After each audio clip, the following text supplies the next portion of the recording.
Assalamualaikum warahmatullahi wabarakatuh. Saya Ananda Nadia dengan NIM 2046039. Saya akan menjawab pertanyaan untuk ujian tengah semester Sejarah Indonesia Kuno.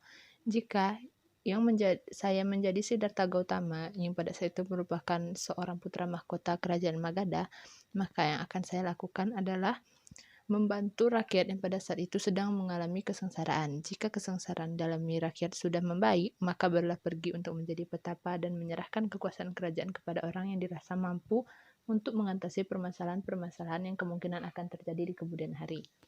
2. Kenapa hubungan dagang antara India dan Cina memberi pengaruh terhadap Nusantara? Hubungan dagang antara India dan Cina berpengaruh terhadap Indonesia. Hal ini disebabkan karena terjadinya interaksi atau pergaulan di antara pedagang sehingga terjadi saling tukar pikiran yang akibat dari interaksi tersebut pengaruh agama Hindu dan Buddha perlahan masuk ke Indonesia. Oleh karena itu, akibat hubungan dagang tersebut melahirkan kebudayaan baru di dalam masyarakat Indonesia dan hubungan ini juga menyebabkan terjadinya perubahan corak kehidupan masyarakat Indonesia. 3. Kenapa kerajaan pertama Nusantara bercorak Hindu, padahal menurut ahli agama Buddha yang pertama kali masuk?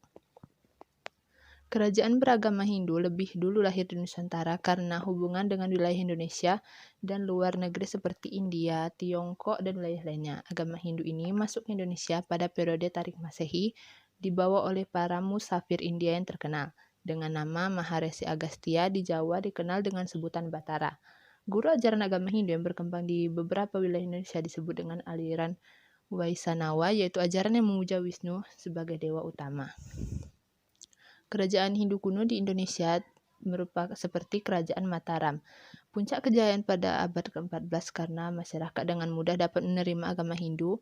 Dalam kepercayaan disebut oleh unsur persamaan di antara ajaran dianut oleh agama Hindu dan kebiasaan yang dimiliki oleh nenek moyang bangsa Indonesia seperti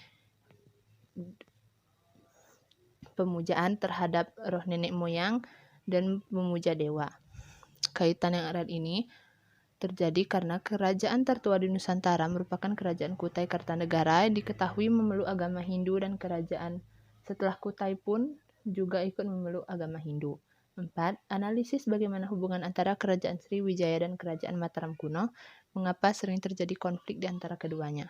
Hubungan kerajaan Mataram kuno dan Sriwijaya terjadi akibat pernikahan Samara Tunggadewa dari Wangsa Shailendra dengan Dewi Tara, putri dari Raja Darmasetu dari Sriwijaya. Dari pernikahan mereka lahir Permaisuri Rakai Pikatan dari Wangsa Sanjaya merupakan penguasa Mataram kuno dan Balaputra Dewa yang menjadi penguasa Sriwijaya.